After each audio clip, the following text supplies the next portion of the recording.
ஞானானந்தமயம் தேவம் நிர்மல ஸ்படிகாகிருதிம் ஆதாரம் சர்வ வித்யானாமய கிரீவம் பாஸ்மகே. நெக்ஸ்டிஜன் அஸ்ட்ரோ டிவி நேயர்களுக்கு அஸ்ட்ரோ கே செய்காரின் பணிவான நமஸ்காரங்கள்.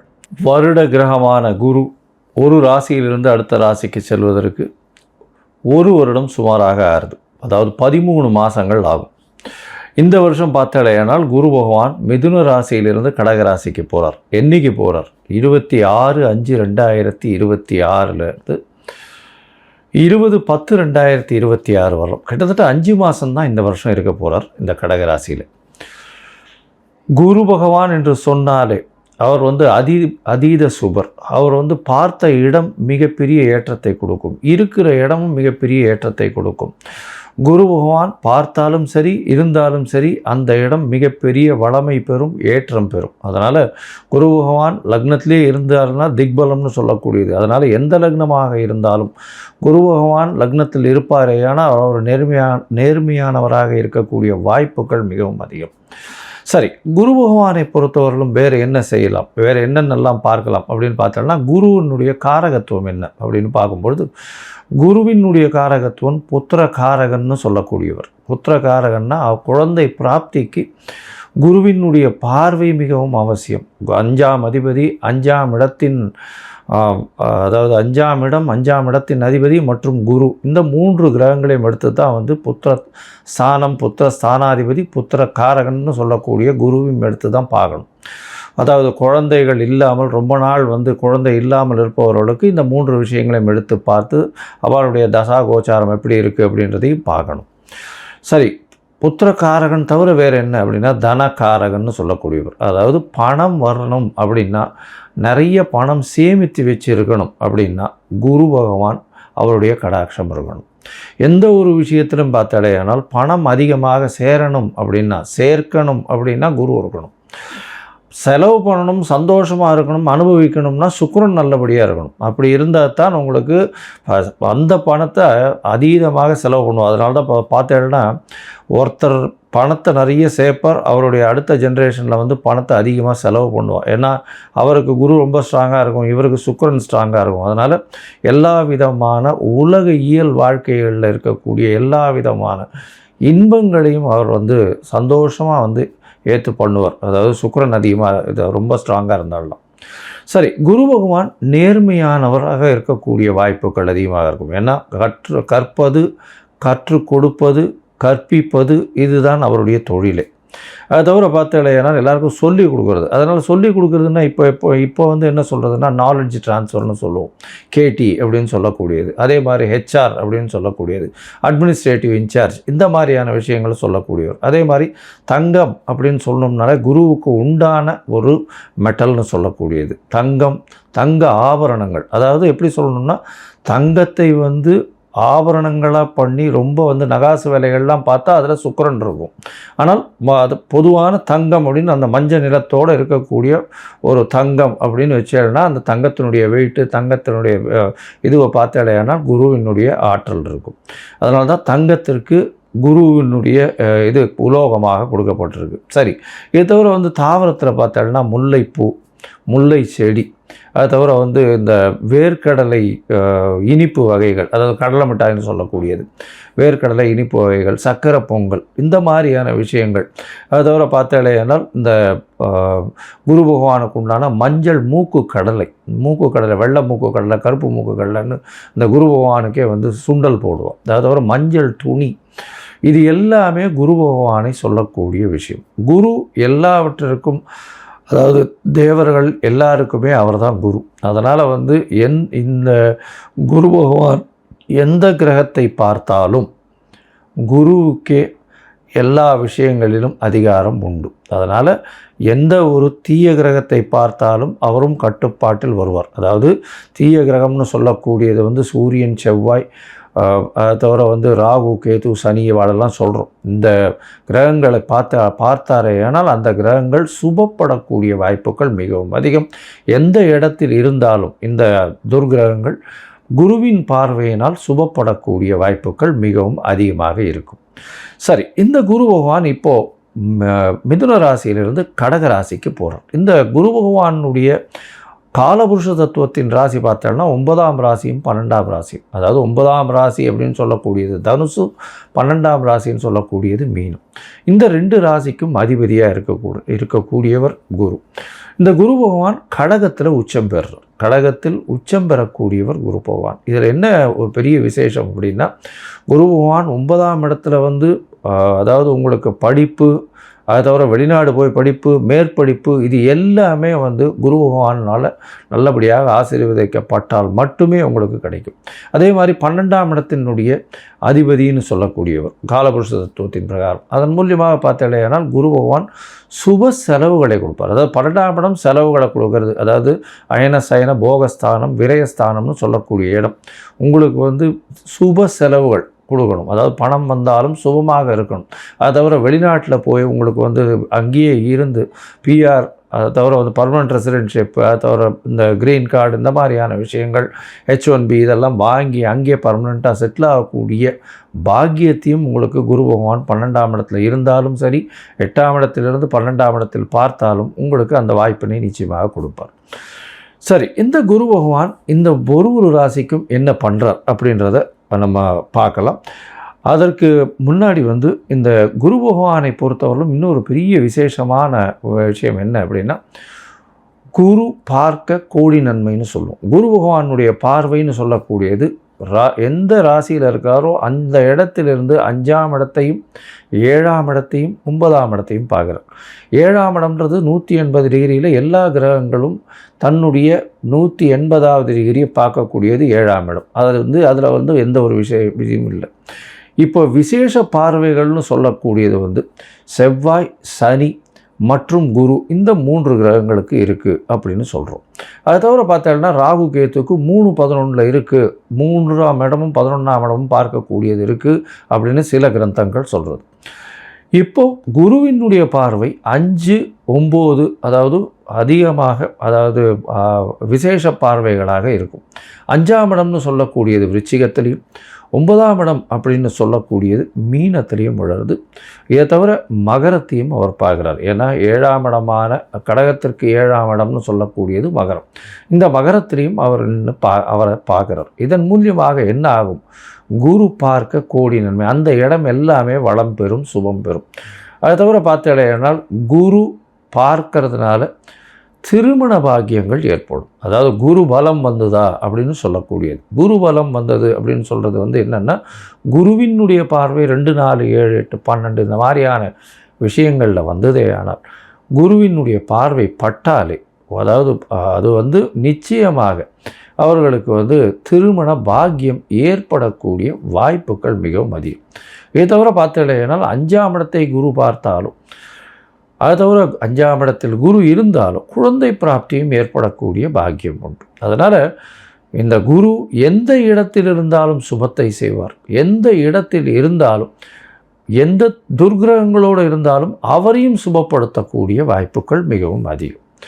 இந்த குரு சிம்மத்தை பார்த்து, அதாவது பொதுவாகவே பார்த்தோம்னா சிம்மத்தை பார்த்து, சிம்மாதிபதியும் பார்த்து, அந்த மாதிரியான பொசிஷன்லாம் வந்ததுன்னா குரு பகவானை பொறுத்தவரையிலும் அரசாங்கம், அரசு தொழிலில் வந்து பெரிய ஏற்றத்தை கொடுக்கக்கூடியவராக இருப்பார். அதனால் குரு பகவான் மிகப்பெரிய ஏற்றத்தை கொடுக்கக்கூடிய காலகட்டமாக அமையும். சரி, இந்த குரு பகவானை பொறுத்தவரையிலும் எளிய பரிகாரங்கள் அப்படின்னு சொல்லக்கூடியது என்ன அப்படின்னு பார்த்தோம்னா, குருவினுடைய காயத்ரி. குருவினுடைய காயத்ரி என்ன அப்படின்னு பார்த்தோம்னா, ஓம் ரிஷபத்வஜாய வித்மஹே கிருணி ஹஸ்தாய தீமஹி தன்னோ குரு பிரச்சோதயாத்து அப்படின்ற இந்த குரு காயத்ரி மந்திரமும், இல்லை குரு பிரம்மா குரு விஷ்ணு குரு தேவோ மகேஸ்வரா குரு சாக்ஷாத் பரபிரம்மா தஸ்ய குரவே நமஹா அப்படின்ற இந்த குருவினுடைய எளிய இந்த காயத்ரி மந்திரத்தையும் ஒரு நாளைக்கு 3 தரம் சொல்லிட்டு வர்றதன் மூலியமாக எந்த விதமான பிரச்சனைகளும், குருவினால் வரக்கூடிய பிரச்சனைகள் நிச்சயமாக அகலும். அதை தவிர பார்த்தோம்னா இன்னும் எளிய பரிகாரம்னு சொன்னால், அருகில் இருக்கக்கூடிய தட்சிணாமூர்த்திக்கு போய் நெய் வழக்கு போட்டு வாங்கும், நெய் தானம் கொடுங்க. கோவிலில் இருக்கக்கூடிய அர்ச்சகருக்கு வேஷ்டி தானம் கொடுங்க. அதை தவிர வந்து பட்டு தானம் கொடுங்க. உங்களால் முடிஞ்சதுன்னா சதுர்த்தி தேங்காய் உடைச்சின்னு வாங்க. குரு பகவானுக்கு உண்டானது தேங்காய்ன்னு சொல்லுவோம். அதனால் பிள்ளையாருக்கு தேங்காய் உடைக்கிறது பெரிய விசேஷம். அதை தவிர நெய் போட்டு சக்கரை பொங்கல் பண்ணி இது வந்து பெருமாளுக்கு இது பண்ணிவிட்டு எல்லாருக்கும் கொடுக்கறது ரொம்ப பெரிய விசேஷத்தை நிச்சயமாக கொடுக்கும்.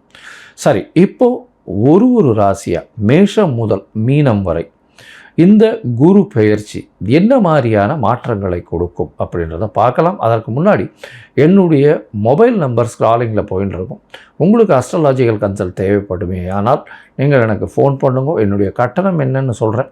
உங்களுடைய தேதி, பிறந்த தேதி, நேரம், பிறந்த மாதம், வருஷம், அது தவிர உங்களுடைய நீங்கள் பிறந்த இடம், உங்களுடைய பெயர், தாய் தகப்பனார் பெயர், இதுவரையிலும் நீங்கள் அனுப்பி வைங்க.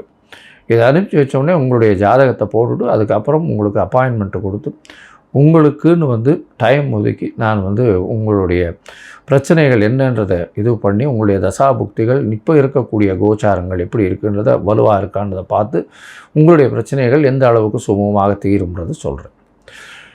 ஏன்னா இப்போ ராசி சந்தி, லக்ன சந்தி இதெல்லாம் ரொம்ப அதிகமாக இருக்குது. 50 வயசில் இருப்பா, அவளுக்கு ரிஷபராசியாக மிதுன ராசியானே தெரியாது. மிருகசீர நட்சத்திரம்னு சொல்லிட்டு இருப்பா, 2வது பாதம் 3வது பாதம் மாற்றி மாற்றி சொல்லிட்டு இருப்பா. அதே மாதிரி விசாகம் சொல்லிட்டு இருப்பா.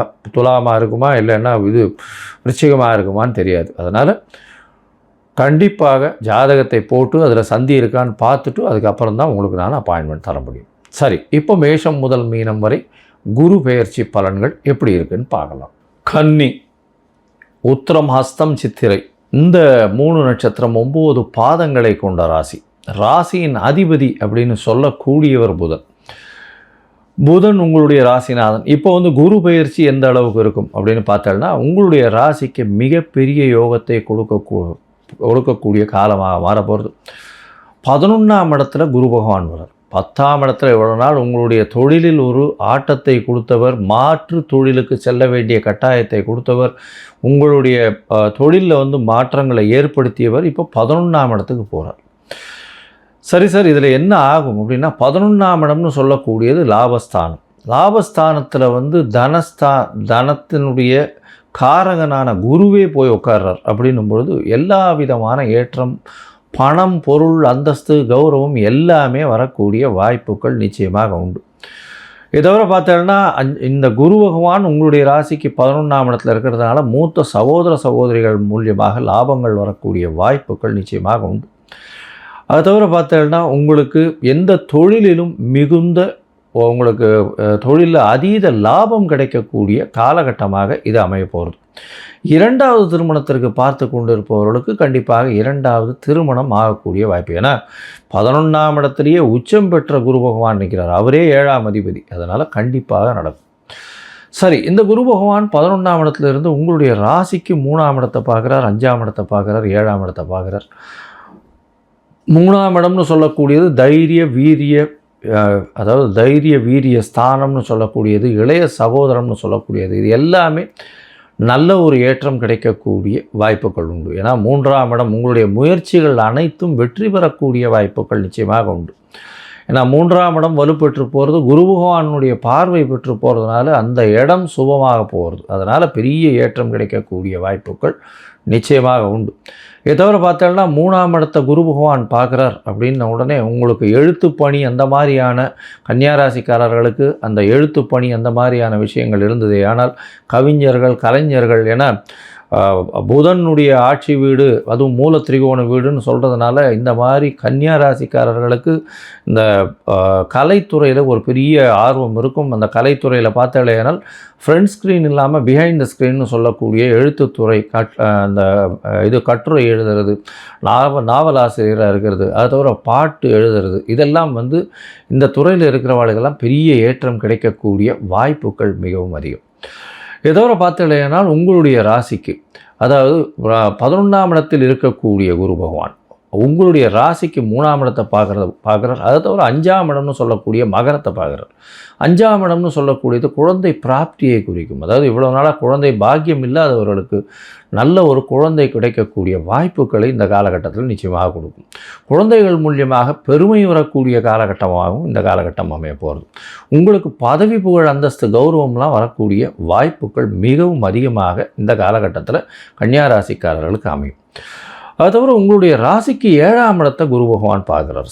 7ஆம் இடத்தை பார்க்கும் பொழுது உங்களுக்கு திருமண பாக்கியம் ஏற்படும். இவ்வளோ நாளாக பார்த்தோம்னா திருமணம் தட்டின்ண்டே போயின்னு இருக்கிறவாளுக்கு குரு பலன் வந்தாச்சா அப்படின்னு கேட்பா இல்லையா, குரு பலம் இருக்கா அப்படின்னு கேட்பா இல்லையா, அந்த குரு பலம் இந்த காலகட்டத்தில் நிச்சயமாக இருக்கும். 26/5/2026 20/10/2026 வரலும் உண்டான காலகட்டத்தில் கண்டிப்பாக உங்களுக்கு திருமண பாக்கியம், திருமணம் ஆகக்கூடிய வாய்ப்புகள் மிகவும் அதிகமாக இருக்கக்கூடிய காலகட்டம். சரி, இந்த காலகட்டத்தில் மொத்தத்தில் பார்த்தீங்களேன்னா கன்னியா ராசிக்காரர்களுக்கு மிகப்பெரிய ஏற்றம் கிடைக்கக்கூடிய காலகட்டம். குருவின் மூலியமாக, அதுவும் 11ஆம் இடத்தில் குரு பகவான் போகிறதுனால அதீத லாபம் கிடைக்கக்கூடிய, எந்த தொழிலும் அதீத லாபம் கிடைக்கக்கூடிய வாய்ப்புகள் உண்டு. முயற்சிகள் எல்லாமே வெற்றி பெறும். மூத்த சகோதர சகோதரிகளோட நல்ல ஒரு இணக்கம், அதன் மூலியமாக ஆதாயம் வரக்கூடிய வாய்ப்பு. உங்களுடைய ராசிக்கு எழுத்து பணியில் இருக்கிறவங்களுக்கு, அதை தவிர என்ஜினியரிங்கில் இருக்கிறவங்களுக்கு, அதை தவிர நுண்கிருமிகள், ஏஐ இந்த மாதிரியான விஷயங்களில் இருக்கிறவாளுக்கெல்லாம் பெரிய ஏற்றம் கிடைக்கக்கூடிய வாய்ப்புகள் உண்டு. ஆராய்ச்சியாளர்கள், அதாவது ரிசர்ச் அந்த நேரில், அதை தவிர இந்த புக்ஸு அதெல்லாம் லைப்ரரியன் அவர்களுக்கெல்லாம் பெரிய ஏற்றம் கிடைக்கக்கூடிய வாய்ப்புகள் இந்த காலகட்டத்தில் உண்டு. உங்களுடைய ராசிக்கு பார்த்தீங்கன்னா எழுத்து பணியில் இருக்கிறவா, பாடலாசிரியர், கவிதை எழுதுகிறவங்க, இவங்களுக்கு நல்ல ஒரு ஏற்றம் இருக்கும். உங்களுக்கு குழந்தை பிராப்தி உண்டு. அதை தவிர குழந்தைகள் மூலியமாக நல்ல ஒரு ஏற்றம் இருக்கக்கூடிய வாய்ப்புகள் இந்த காலகட்டத்தில் இருக்கும். உங்களுடைய பதவி, புகழ், அந்தஸ்து, கௌரவம் எல்லாமே வெற்றிகரமாக நல்ல ஒரு ஏற்றத்தை கிடைக்கக்கூடிய வாய்ப்புகள் இந்த காலகட்டத்தில் இருக்கும். திருமணத்திற்கு பார்த்து கொண்டிருக்கக்கூடிய இளைஞர்களுக்கு கண்டிப்பாக திருமண பாக்கியம் இந்த காலகட்டத்தில் நிச்சயமாக நடக்கும். அதை தவிர பார்த்தோம்னா பார்ட்னர்ஷிப் பிஸ்னஸில் பெரிய ஏற்றம் கிடைக்கக்கூடிய வாய்ப்புகள் இந்த காலகட்டத்தில் நிச்சயமாக இருக்கும். எதிர்பாலினத்தவர் மூலியமாக நல்ல ஒரு ஏற்றம் கிடைக்கக்கூடிய வாய்ப்புகள் மிகவும் அதிகமாக இருக்கும். இந்த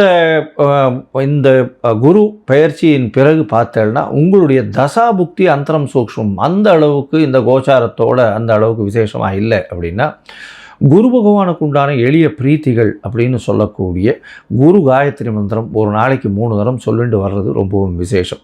அதை ஏற்கனவே சொல்லியிருக்கேன், பாருங்கள். அதை தவிர பார்த்தோம்னா அருகில் இருக்கக்கூடிய நவகிரக சந்நிதியில் குரு பகவானுக்கு 3 அதாவது நெய் விளக்கு போட்டுட்டே வாங்க. வியாழக்கிழமை அன்றைக்கி மினிமம் 3 வாரமாவது போடுறது ரொம்ப விசேஷத்தை கொடுக்கும். அது தவிர அந்த மூக்கு கடலையில் சுண்டல் பண்ணி அருகில் இருக்கக்கூடிய விநாயகர் கோவில்லையோ இல்லை ஆஞ்சநேயர் கோவில்லையோ கொடுத்து அதை வியாழக்கிழமை விநியோகம் பண்ண சொல்கிறது பெரிய ஏற்றத்தை கொடுக்கக்கூடிய வாய்ப்புகள் உண்டு. உங்களுடைய ராசிக்கு பார்த்தேனால் இந்த காலகட்டத்தில் ஒரு முறையாவது ஆலங்குளம் போயிட்டு வாங்க. குரு பகவானுக்கு உண்டான க்ஷேத்திரம்னு சொல்லக்கூடியது. மஞ்சள் வஸ்திரம் வாங்கி தானம் கொடுங்க.